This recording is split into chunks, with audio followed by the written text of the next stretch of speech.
In the last video, we looked at Boukman as the spiritual leader of the Haitian Revolution. He led the voodoo ceremony in Bois Common right before the outbreak of the massive slave revolt. However, days before the ceremony at Bois Common, the initial leaders of the revolt, Boukman, Jean-Francois, and Jeannot, gathered in an area in the northern part of Haiti to plan the logistics of the rebellion. In attendance was Toussaint Louverture, who was known then as Toussaint Breda. Toussaint was a Creole, a person of African descent who was born on the colony. He was born on the Breda plantation where he and his family was enslaved. However, Toussaint came from royal lineage. His father was an African prince in the West Benin Kingdom of Ardra. His father was captured into slavery and shipped to the French colony of Saint-Domingue, which is now called Haiti. When he encountered other enslaved from the kingdom of Ardra, they would recognize him and salute him as a prince. When his father died, Toussaint's godfather, Pierre Baptiste, a free man of color, educated him in literature, mathematics, philosophy, and theology. He was proficient in French, Spanish, and the native language of his African father. Toussaint was in the same lineage as Boukman, as one of the few enslaved on the island who was literate. He was a coachman just like Boukman and very well read as an enslaved African. Before the revolution, Toussaint was freed from his bondage by his slave master and was a free person of color on the slave colony. He was able to rent out a coffee farm where he had workers and employed people. Now, there is an argument that these were actually slaves, but Toussaint wasn't in the business of whipping or beating people, considering he was once a slave himself and was willing to abolish it. While Toussaint considered himself a high-class Negro because of his education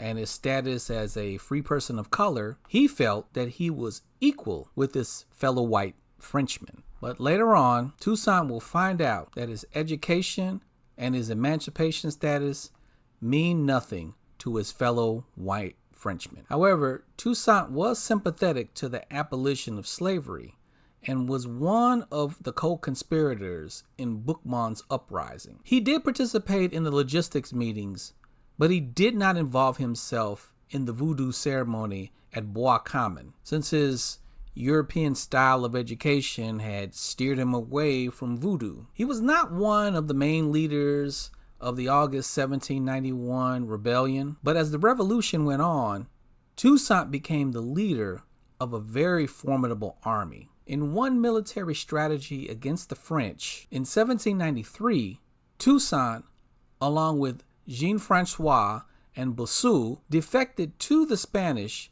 in the neighboring colony of Santo Domingo. He and the rest of the men who defected to the Spanish side was given the rank of general and commissioned to the Spanish army in Santo Domingo. Toussaint's battalion fought well for the Spanish against the French. They took several towns in the name of Spain. During this time, Toussaint took the surname Louverture, which means the one who opens the way.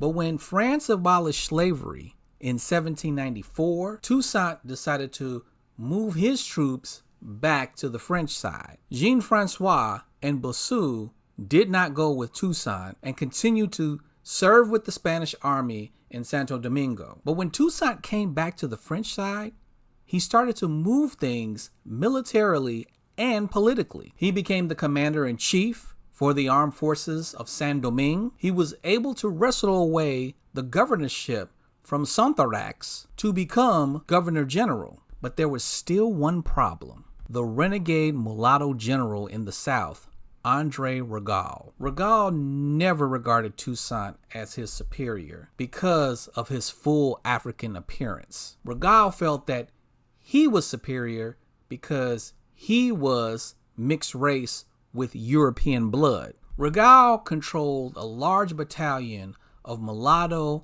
and white French troops in the South. So Toussaint decided to launch an attack against Rigaud in 1799. Sending his lieutenant to coordinate the war, General Jean-Jacques Dessalines, they were able to rout Rigaud's battalion and take control of the South. Shortly after their victory against Rigaud and his mulatto army, Toussaint was able to move east of the island and take control of Santo Domingo from the Spanish. By 1801, Toussaint took complete control of the island of Hispaniola, which is now Haiti and the Dominican Republic. During the Civil War with Rigaud, Napoleon Bonaparte came into power in France. While Toussaint commanded the entire peninsula, he captured the island in the name of the French Empire. However, Napoleon was not satisfied with a black man controlling one of his colonies and decided to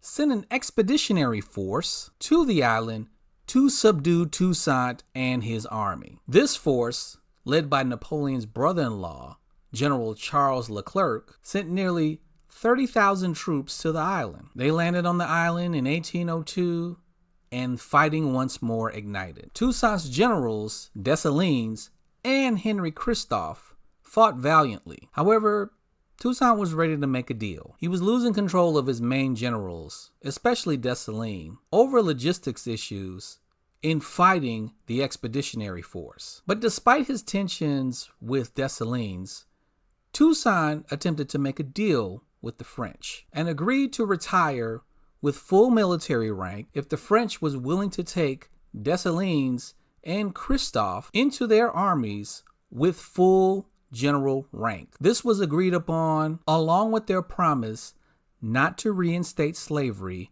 on the colony. But despite his surrender, in June of 1802, Leclerc had Toussaint, his family, and his inner circle arrested and deported to France. Toussaint was locked up at Fort de Joux, a mountainous region in the northern part of France, where he ended up dying on April 7th, 1803. He was tortured with malnutrition and exhaustion, which contributed to his death, along with pneumonia and even tuberculosis. Unfortunately, Toussaint thought he can garner equality with his white counterparts because he was intelligent, inspiring, and fearless. He thought that his conquest of the island would gain favor with Napoleon and would confirm him as Governor General of the entire peninsula. But in the end, he was nothing but a nigger to Napoleon, and he sent an army to subdue him and kill him. But while his generals did turn his back on him,